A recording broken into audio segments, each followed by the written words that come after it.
रणदिवे सरांनी आणि श्रुतीने तिच्या खबऱ्यांना माहिती दिली आणि प्रसाद आणि परिणितीलाही त्यांच्या खबऱ्यांना याविषयी माहिती द्यायला सांगितली. आताही श्रुतीने शौर्याला फोन केला, पण त्याचा फोन स्विच ऑफ येत होता.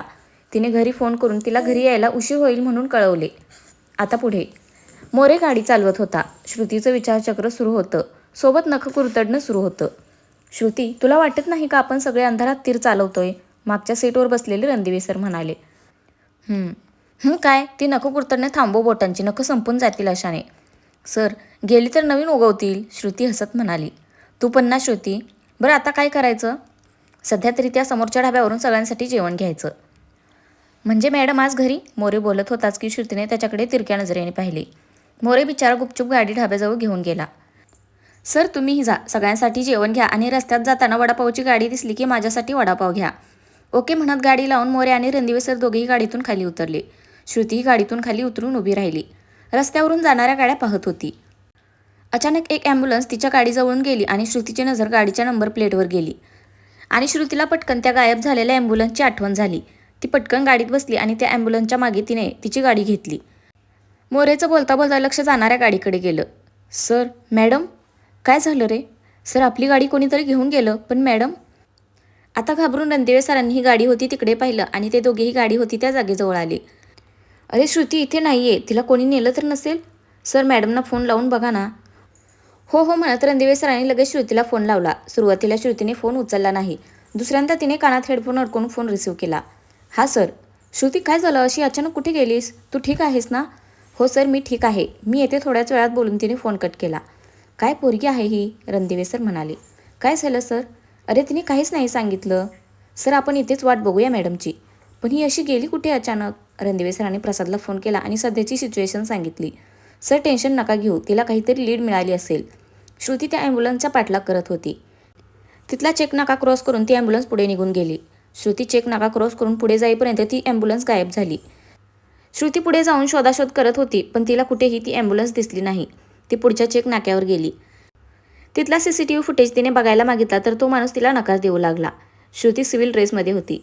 तिने तिचं कार्ड काढून दाखवल्यावर लगेच त्या माणसाने तिला CCTV फुटेज दाखवलं. मागच्या अर्ध्या तासातलं फुटेज तिने पाहिलं, पण ती ॲम्ब्युलन्स पुढचा चेक नाका क्रॉस करताना तिला दिसली नाही. श्रुती पुन्हा माघारी फिरली. माघारी फिरल्यावर ती संपूर्ण रस्ता इकडे तिकडे बघत होती, पण तिला जवळपास कुठेही मनुष्यवस्ती दिसली नाही. ती पुन्हा त्या ढाब्याजवळ आली. रणदिवे सर आणि मोरे तिचीच वाट बघत उभे होते. गाडी येताना पाहून दोघांनीही श्रुती सुखरूप आहे म्हणून सुटकेचा श्वास घेतला. ती गाडी त्या दोघांजवळ घेऊन आली. चला सर, बसा. जेवण घेतलं? हो घेतलं. अशी कशी तू न सांगता निघून गेलीस? रणदिवे सर गाडीत बसत म्हणाले. सांगते सर, बसा आधी. मॅडम, तुम्ही मागे बसा, मी चालवतो गाडी, मोरे श्रुतीला म्हणाला. इट्स ओके मोरे, चला लवकर, बऱ्याच गोष्टी ठरवायच्या आहेत. दोघेही गाडीत बसले. म्हणजे श्रुती, तुला लीड मिळाली आहे का? रणदिवे सर तिच्याकडे पाहत म्हणाले. सर, सांगता येत नाही, पण आज रात्री हा तीर निशाण्यावर लागणार असं मला तरी वाटते. बरं, माझे वडापाव घ्या, नाहीतर माझं बेबी उपाशी राहील, श्रुती रणदिवे सरांना डोळा मारत म्हणाली. हो, दोघेही एकसाथ म्हणाले. रस्त्याने एका चांगल्या ठिकाणाहून रणदिवे सरांनी तिच्यासाठी आणि बाकी सगळ्यांसाठी वडापाव घेतले आणि ते तिघेही पोलीस स्टेशनला आले. श्रुती, तू ठीक आहेस ना? ती पोलीस स्टेशनमध्ये आल्या आल्या प्रसादने तिला विचारलं. हो रे, चला 10 वाजत आले आहेत, जेवून घ्या सगळे, आपल्याला थोड्या वेळाने निघायचे. मॅडम कुठे? परिणितीने विचारलं. जेवून तर घ्या, मग सगळ्यांना सविस्तर सगळं सांगते. सगळे आता जेवायला बसले. नाईट ऑफिसर आणि कॉन्स्टेबल एव्हाना आले होते. श्रुतीने त्यांनाही जेवून घ्यायला सांगितलं. तिचे वडापाव घेऊन ती तिच्या केबिनमध्ये गेली आणि तिने आधी शौर्याला फोन केला, पण आताही त्याचा फोन स्विच ऑफ येत होता. ह्यावेळी शौर्य खरंच तिच्यावर खूप चिडला होता. सुस्कारा सोडत तिने फोन ठेवला आणि वडापाव खायला घेतले. शौर्य, अरे 10 वाजत आले आहेत, अजून श्रुती आली नाही? काळजीने कावेरीबाई दरवाजाकडे पाहत म्हणाल्या. मॉम, तिला यायचं असेल तर येईल, नाहीतर पोलीस स्टेशनमध्येच राहा म्हणावं, शौर्य रागात जेवता जेवता म्हणाला. शौर्य, अरे तिचं कामच तसं आहे, त्याला ती तरी काय करणार? राग सोड आणि तिला एक फोन कर, अधिकराव शांतपणे त्याला म्हणाले. सॉरी डॅड, ह्यावेळी नाही. दरवेळी तिची मनमानी नाही चालणार. तिला माझ्या फिलिंगचं काहीच नाही पडलंय. प्रत्येक वेळी ती आणि तिचं काम इतकंच तिला दिसतं. मला नाही जमणार म्हणत तो जेवून उठला आणि वर त्याच्या रूममध्ये निघून गेला. जेवून झालं तरी श्रुती काही सांगत नव्हती. शिवाय रात्रीचे 1 वाजत आला होता. सगळेच कंटाळले होते म्हणून प्रसाद तिच्या केबिनमध्ये गेला. श्रुती शांत डोळे मिटून चेअरला डोकं टेकून बसली होती. श्रुती, त्याने तिला आवाज दिला. हा प्रसाद, बोल ना, ती हलकेच उठत म्हणाली. अगं घड्याळ बघ जरा, 1 वाजलाय, सगळेच वैतागले आहेत आता. हो रे, एक फोन यायची वाट बघते. अजून थोडा वेळ. तो फोन आला की एकतर मिशनवर जाऊ, नाहीतर घरी. ओके म्हणत प्रसाद तिच्या केबिनमधून बाहेर गेला. साधारण 1:30 वाजता श्रुतीचा फोन वाजला. हा बोल. मॅडम, तुमचा निशाणा बरोबर लागलाय. मी इथेच आहे, तुम्ही निघा. बोलून पलीकडून फोन कट झाला. श्रुतीने तिच्या टीमला ग्रुप मेसेज केला आणि ती तिच्या बॅग घेऊन केबिनमधून बाहेर आली. बरं, चला इतका वेळ थांबावं लागलं त्याबद्दल सॉरी. इन्स्पेक्टर शिर्के, तुम्ही पोलीस स्टेशनवरचा तुमचा चार्ज घ्या आणि सगळ्यांनी घरी जा. काय झालं श्रुती? अरे तीर अंधारात फसला. चला सगळे घरी चला. पण मॅडम, तुम्ही तर म्हणालात काही लीड मिळाली आहे. म्हटलं ना शिर्के, तीर चुकीच्या ठिकाणी लागला म्हणून. चला म्हणत श्रुतीच्या पाठोपाठ सगळे आपापल्या बॅगा घेऊन बाहेर पडले. ही बाई स्वतःला 30 मार्कांनी समजते. शिर्के डोक्यावरची कॅप टेबलवर ठेवत हसत म्हणाला. बाहेर पडल्यावर श्रुतीने मेसेज केल्याप्रमाणे श्रुतीच्या गाडीला फॉलो करत तिच्या विश्वासू 3 टीम निघाल्या. ज्या ठिकाणी ती ॲम्ब्युलन्स गायब झाली होती तिथे तिने शरद आणि तिच्या बाकीच्या विश्वासू खबऱ्यांना पाठवलं होतं. काही वेळातच ते सगळे शरदने सांगितलेल्या ठिकाणावर पोहोचले. रात्रीचे साधारण 2:30 वाजले होते. बस हीच वेळ आहे, श्रुती सगळ्यांना म्हणाली. ह्यावेळी ते सगळे बेसावध असतील. Team ready. ओके मॅडम म्हणत रात्रीच्या अंधारात ते सगळे मोबाईलच्या टॉर्चच्या उजेडात तिथे असलेल्या त्या बंदिस्त वाड्याजवळ निघाले. पहाटेचे 4 वाजले होते. शौर्यला जाग आली. आपसूक त्याचा हात त्याच्या बाजूला फिरला. त्याने हाताने चाच पडलं, पण श्रुती तिथे नव्हती. तो एकदम घाबरून उठला आणि त्याने घड्याळ पाहिलं. अजूनही श्रुती घरी आली नव्हती. भीतीने त्याने आता स्वतःचा फोन ऑन केला. श्रुतीचे खूप सारे मिस कॉल पाहून तो घाबरला. चेहऱ्यावरचा घाम पुसत आता तो श्रुतीला फोन करू लागला, पण तिचा फोन स्विच ऑफ येत होता. त्याने प्रसादला फोन केला. त्याचाही फोन लागत नव्हता. त्याने पोलीस स्टेशनला फोन केला तर ती रात्री 1:30 वाजताच घरी गेल्याचं त्याला सांगितलं. भीतीने शौर्याच्या तोंडचं पाणीच पळालं. का मी मूर्खासारखा फोन बंद ठेवला? ती आणि बेबी ठीक तर असेल ना? एक ना अनेक प्रश्नांनी त्याची आता झोपच उडाली होती. श्रुती 3 टीम घेऊन मोबाईलच्या उजेडात त्या बंदिस्त वाड्याच्या दिशेने निघाली. तिने सांगितल्याप्रमाणे 3 टीम 3 दिशांनी अटॅक करणार होत्या. सगळ्यांनी कानात ब्लूटूथ घातले होते. सगळ्यांचे फोन श्रुतीच्या एका नंबरवर कनेक्ट केलेले होते. हळूहळू सगळे आपापल्या गन घेऊन त्या बंदिस्त वाड्याच्या जवळपास पोहोचले. पण त्या वाड्याच्या जवळ कोणतीच हालचाल दिसत नव्हती की कुठे लाईटही नव्हती. श्रुती, इथे तर सगळीकडे फक्त अंधार दिसतोय, रणदिवे सर म्हणाले. त्या अंधारात तो वाडा खूपच भयानक दिसत होता. बऱ्याच वर्षात इथे कोणीच फिरकलेलं दिसत नव्हतं. बाहेर ही झाडांची सुकलेली पानं पडली होती. सर, तुम्ही आणि परिणिती टीम घेऊन पुढे जा. प्रसाद आणि मी इथे दूरच थांबतो. वाड्याच्या मागच्या भिंतीवरून आत घुसता येते का ते पहा. मॅडम, मी जाऊ? परिणिती घाबरत म्हणाली. का, आता काय झालं? मॅडम, तो वाडा बघून तुम्हाला असं नाही का वाटत तो भूत बंगला आहे ते? परिणिती, श्रुती रागात पण हळू आवाजात ओरडली. मॅडम, माझं अजून लग्न नाही झालं हो. मग आता भूत भेटला ना की त्याच्याशी कर. मॅडम, काय बोलताय तुम्ही? आता जाणार आहेस की उद्याच्या पेपरची हेडलाईन बनवू तुझी? इन्स्पेक्टर परिणिती, ह्या भूतांसोबत लढताना शहीद झाल्या म्हणून. ओ मॅडम, असं काय करताय? माझ्या आईवडिलांना अजून माझ्या मुलांना खेळवायचं आहे हो. प्लीज मॅडम, दया करा हो. प्रसाद सरांना पाठवा ना. नाही, आता तर तूच जायचंस, श्रुती रागात तिच्यावर गंतानत म्हणाली. जय हनुमान ज्ञान गुणसागर जय कपीसती लोक उजागर रामदूत तुलित बलधामा अंजनी पुत्र पवनसुत नामा. परिणिती हनुमान चालिसा म्हणत रणदिवे सरांसोबत आपापल्या टीम घेऊन वाड्याच्या मागच्या बाजूला गेले. रणदिवे सर त्या मागच्या भिंतीवरून वर चढले. श्रुती, या सगळीकडे फक्त अंधार आहे. इतक्या चढल अंधारात आत कोण कसं असेल? हे बघा सर, काहीतरी झोल आहे, पण इथे नक्कीच काहीतरी आहे. शरद खोटी खबर देणार नाही. तोही इथेच आसपास आहे आपल्या. एक एक करून आत शिरा. वाड्याच्या दरवाजाकडून कोणीही घुसू नका. खिडक्या पहा, कुठून तरी आत जाण्याचा मार्ग नक्कीच असेल. सावधगिरीने हळूहळू आत शिरा. मी आणि प्रसाद वाड्याच्या पुढच्या बाजूला थांबतो. ओके म्हणत आता घाबरत परिणिती आणि रणदिवे सर टीमसोबत वाड्याच्या मागच्या भिंतीवरून उड्या मारून त्या वाड्याजवळ पोहोचले आणि आत जाण्यासाठी मार्ग शोधू लागले. एक खिडकी ओपन झाली आणि एक एक करून रणदिवे सरांच्या मागे सगळे आत वाड्यात शिरले. श्रुती, आम्ही आतून मेन दरवाजा उघडतो. तू आणि प्रसाद आत शिरा. इतक्यात परिणितीला एक दिवा इकडून तिकडे जाताना दिसला आणि भीतीने ती पूर्ण गारठली. सर, मी म्हणाले होते ना इथे भूत आहे म्हणून. चूप, एकदम चूप, आवाज करू नका, लपून बसा. रणदिवे सरांनी सांगितल्याप्रमाणे सगळे लपून बसले. सर, दरवाजा आतून उघडणार नाही, बाहेरून मोठं टाळं मारलेलं आहे, श्रुतीने हळू आवाजात सांगितले. इतक्यात एका गाडीच्या हेडलाईटचा उजेड दिसला आणि प्रसाद, श्रुती आणि टीम सगळे पुन्हा लपून बसले. सर, हालचाल करू नका, एक गाडी वाड्याच्या दिशेने येते. ओके म्हणत सगळे आपापल्या पोझिशन घेऊन लपून बसले. ती ॲम्ब्युलन्स त्या वाड्याजवळ आली. आतून 2 जण उतरले. एका बाजूला ॲम्ब्युलन्स लावून गवताच्या भाऱ्यांनी त्या दोघांनीही ती ॲम्ब्युलन्स झाकून ठेवली, जेणेकरून कोणाला ती दिसणार नाही. सर, 2 जण आहेत, आतमध्ये येत आहेत, श्रुतीने हळू आवाजात सांगितलं. ते दोघेही मेन दरवाजाने आत न जाता रणदिवे सर आणि परिणिती जिथून गेले तिथून आत वाड्यात शिरले. श्रुती, काय करायचं आता? रणदिवे सर म्हणाले. सर, ते कुठे जात आहेत ते लक्ष ठेवा. मी आणि प्रसाद आत येतो. श्रुती, तू वेडी आहेस का? बाहेरच थांब. तू प्रेग्नेंट आहेस हे विसरू नकोस. हां सर, मी खरंच विसरले होते. ओके, प्रसाद येईल टीमसोबत. मी शरदसोबत बाहेरच उभी राहते. ओके म्हणत इकडे तिकडे पाहत प्रसाद त्याच्या टीमसोबत आत वाड्यात शिरला. काही वेळापूर्वी वाड्यात शिरलेले दोघेजण अचानक गायब झाले. समी म्हणाले ना, इथे भूत आहे. बघा ना, ते दोघेही गायब झाले. तूही गायब हो, रणदिवे सर परिणितीवर वैतागत म्हणाले. चला शोधा पटापट. तसं सगळ्यांनी मोबाईलचे टॉर्च ऑन केले आणि हळूहळू पुढे सरकत शोधाशोध सुरू केली. संपूर्ण वाडा शोधला पण आतमध्ये कोणीच सापडलं नाही. अरे पण ते दोघे गेले कुठे? रणदिवे सरही विचार करत म्हणाले. सर, भिंतीत एखादा दरवाजा असला तर? अरे यार, भिंती ठोकून बघायच्या. रणदिवे सर वैतागत म्हणाले. सर सर ते बघा, पुन्हा कोणीतरी मेणबत्ती घेऊन चालले. आता रागात प्रसाद त्या मेणबत्तीजवळ गेला आणि त्याने त्या व्यक्तीचा हात धरला. पण ती व्यक्ती काहीच हालचाल करेना. म्हणून मग प्रसादने टॉर्चच्या उजेडात पाहिलं तर तो एक पुतळा होता. त्या पुतळ्याच्या हातातली मेणबत्ती ॲटोमॅटिक होती, जी काही वेळाने पेटत होती आणि तो पुतळा इकडून तिकडे जात होता. प्रसादने त्या पुतळ्यावरचा कपडा हटवला आणि त्याला खाली पाडलं. सर, हा तर पुतळा आहे. परिणिती अजूनही घाबरलेली होती. घाबरवण्यासाठी आहे ते. चला शोधा, इथेच कुठेतरी लपलेले आहेत ते लोक. सर, जुन्या वाड्यांना तळघर असतं असं मी कुठेतरी वाचले. ओके, मग आता तळघर शोधा.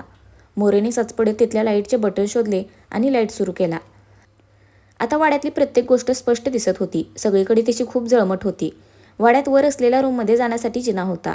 त्या जिन्याच्या खालून तळघरात जाण्याचा मार्ग प्रसादला सापडला आणि सगळ्यांनी आता एक एक करून आवाज न करता त्या तळघरात उतरायला सुरुवात केली. समोर एका पिंजऱ्यात काही मुलांना ठेवलं होतं आणि 4-5 जण तिथे सध्या तरी नशेत झोपलेल्या अवस्थेत दिसले. प्रसाद आणि रणदिवे सरांनी आणि बाकी टीमने त्या सगळ्यांवर हल्ला करत त्यांना ताब्यात घेतले.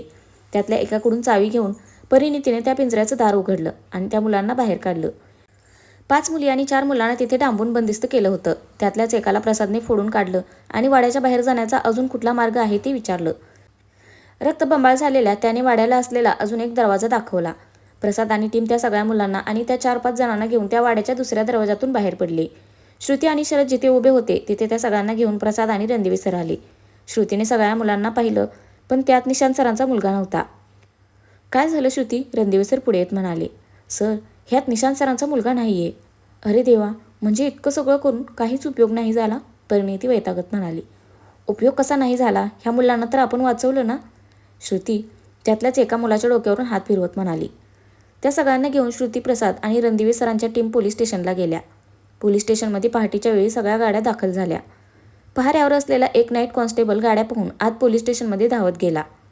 शिर्के साहेब, शिर्के साहेब, काय झाले बे ओरडायला? आता कुठे डोळा लागला होता? साहेब, ते मॅडम आल्या आहेत. आता कोण मॅडम आल्या? जे कोण असेल त्याची फिर्याद लिहून घ्या, मला त्रास देऊ नका.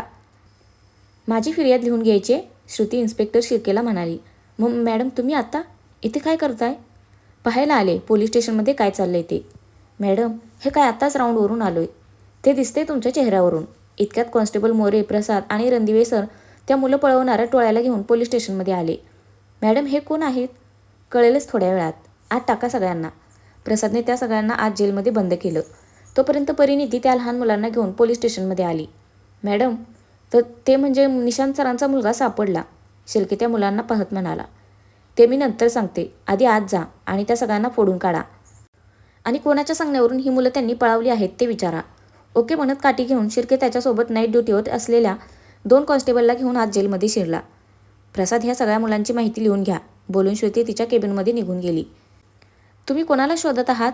त्या मुलांमधली एक मुलगी भीत भीत म्हणाली. बाळा, आम्ही ज्याला शोधतोय त्यालाही असं तुमच्यासारखं पळवून नेले. प्रसाद हताश होत म्हणाला. पोलीस दादा, काल तुम्ही येण्याआधी त्या लोकांनी आमच्यासोबत असलेल्या 4-5 मुली आणि 3 मुलांना तिथून कुठेतरी नेलं.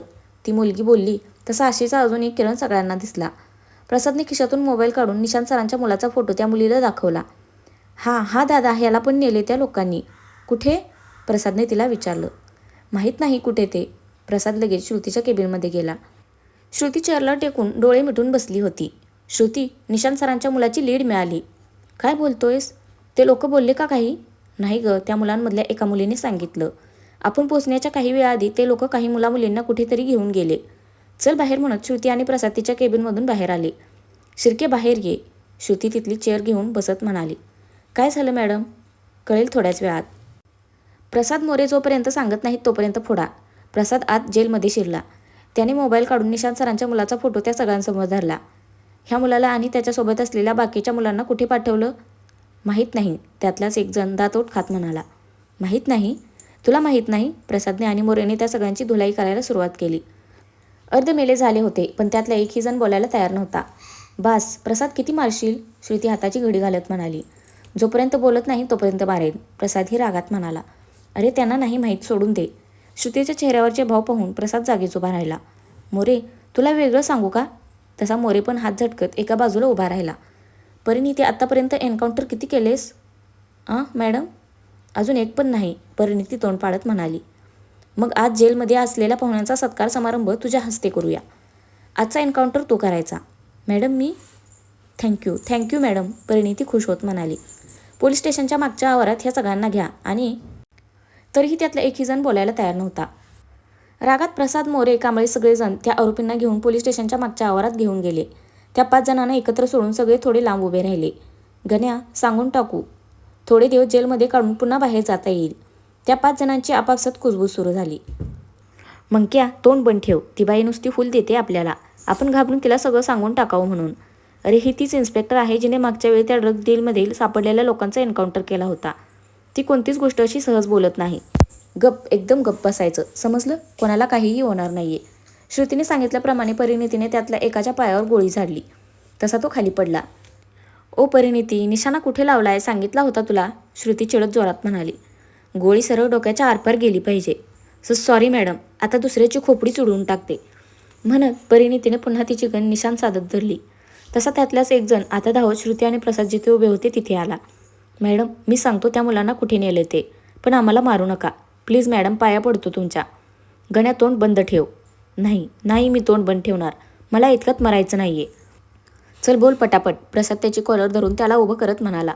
मॅडम, तुम्ही येण्याआधी आम्ही त्या मुलांना एअरपोर्टवर सोडून आलोय. व्हॉट? कुठे नेणार आहेत त्या मुलांना? बोल पटकन. मॅडम, त्या मुलांना दिल्लीला नेणार आहेत. आज सकाळी 6ची फ्लाईट आहे. गण्या मूर्खा, गोळी लागलेला आरोपी जोरात ओरडत म्हणाला. खरं बोलतोयस ना? श्रुती रागात त्याची कॉलर धरत म्हणाली. हो मॅडम, पण का आणि कशासाठी? ते मॅडम, त्या मुलांचा सौदा झालाय. सौदा? आणि तो कशासाठी? श्रुती रागात चिडत म्हणाली. तर ते मॅडम, श्रुती आणि बाकीचे सगळे समजून गेले. कितीही प्रयत्न केले तरी सेक्स रॅकेट उद्ध्वस्त होत नव्हतं. पुढे बोल, श्रुती रागात बोलली. दिल्लीवरून त्यांना दुसरीकडे नेण्यात येणार आहे. कुठे? श्रुतीने विचारलं. ते माहीत नाही, आम्हाला फक्त त्यांना एअरपोर्टवर सोडायची ऑर्डर दिली गेली होती. कोणी दिली होती ही ऑर्डर? मॅडम, तो माणूस फक्त फोन करतो. ते कोण आहे ते आम्हाला कोणालाच माहीत नाही. आणि जो अरेरावी करून विचारेल तो पुन्हा जिवंत राहत नाही.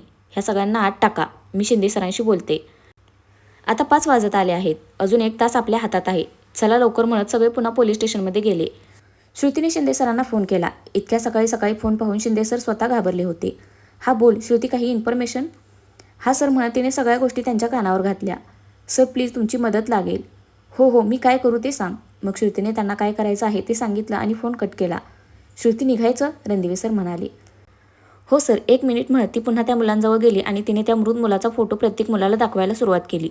तुम्ही या मुलाला ओळखता का? जो तो नकारात मान हलवत होता. शेवटी एका मुलाने तो फोटो पाहून होकारात मान हलवली. कोण आहे हा आणि तू कसा ओळखतोस याला? श्रुतीने त्या मुलाला विचारलं. दीदी, हा 5व्या गल्लीतल्या सखू आजीचा नातू आहे. आम्ही एकत्र प्लास्टिक गोळा करत फिरतो आणि संध्याकाळी मी विकतो. कधी कधी रात्रीचे पण प्लास्टिक गोळा करायला जातो. असंच एक दिवस आम्ही प्लास्टिक गोळा करत होतो आणि त्या रात्री हा आणि ह्याच्यासोबत जंगमची छबी पण गायब झाली. ही छबी कोण आहे? ती सुद्धा आमच्या इथंच राहती. जंगम तिच्या बाचं नाव आहे. श्रुती, हे आपण नंतर पाहूया आणि आधी आपलं एअरपोर्टवर पोहोचणं गरजेचं आहे. हो सर. शिर्के कॉन्स्टेबल कांबळे, चला आमच्यासोबत. मॅडम, आम्ही? हो, तुम्हाला काय पोलीस स्टेशनचा राखणदार म्हणून नाही ठेवले. सगळे आता एअरपोर्टच्या दिशेने निघाले. श्रुतीचा फोन वाजत होता. शौर्याचा फोन येत होता, पण तिने फोन कट केला आणि फक्त बिझी म्हणून त्याला मेसेज केला. काहीच वेळात ते सगळे एअरपोर्टला पोहोचले. शिंदे सरांनी फोन करून सांगितल्यामुळे त्यांना एअरपोर्टवर लगेच एंट्री मिळाली. दिल्लीची फ्लाईट टेक ऑफ व्हायला फक्त 15 मिनिटच बाकी होती. श्रुती बाहेरच उभी राहिली. शिंदे सरांनी फोन करून फ्लाईट अर्धा तास डिले करायला सांगितली. रणदिवे सरांनी शिर्के कॉन्स्टेबलसोबत फ्लाईटमध्ये चढले आणि चेकिंगला सुरुवात झाली. एक कपल एका मुलाला घेऊन बसले होते. सगळ्यांना खाली उतरवण्यात आलं. ते सगळे कपल आरडाओरडा करत होते, पण त्या सगळ्या मुलांसोबत कस्टडीत घेण्यात आलं होतं. मुलांना झोपेचं इंजेक्शन दिल्यामुळे ती बेशुद्ध अवस्थेत होती. श्रुतीने सगळ्या मुलांना व्यवस्थित पाहिलं, त्यात निशांत सरांचा मुलगाही होता. एअरपोर्टवरच्या ऑफिसरशी बोलून कारवाई करून श्रुतीने त्या सगळ्यांना पोलीस स्टेशनला नेलं. फायनली श्रुतीने निशांत सरांच्या मुलाला शोधून काढलं होतं. ती आणि तिची टीम गेले 2 दिवस अखंड ह्या शोधकार्यात तहानभूक हरपून काम करत होते. आता तिला या मृत मुलाच्या नातेवाईकांना भेटायचं होतं आणि त्याच्यासोबत गायब झालेल्या त्या मुलीविषयीही माहिती काढायची होती. शिवाय बनावट औषधं बनवणाऱ्या त्या व्यक्तीला शोधून त्याच्यावर कारवाईही करायची होती. तर फ्रेंड्स, आजचा भाग कसा वाटला नक्की कमेंट करून सांगा. धन्यवाद.